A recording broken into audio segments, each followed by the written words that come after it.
Welcome to this video, where I will guide you on how to stop sharing and using your data through the CCleaner app on your phone. Privacy is very important, and many apps collect usage data to improve their services, but you have the option to control what information you share.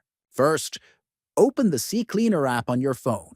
Once the app is open, look for the three-line menu icon at the top right and tap on it. Next, scroll down the menu until you find the Settings option and select it. After entering the settings, find and select the Personal Privacy option. Here, you will see two important toggles related to data sharing. Then, to stop sharing your data, turn off the option labeled Share App Usage Data with CCleaner to help with new product development. This will prevent the app from sending your usage information to the developers. Also, turn off the Share App Usage Data with Third-Party Analytics Tools option. This will stop your data from being shared with external companies that analyze app usage.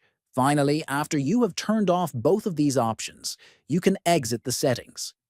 Your data will no longer be shared for product development or analytics purposes, giving you more control over your privacy while using CCleaner.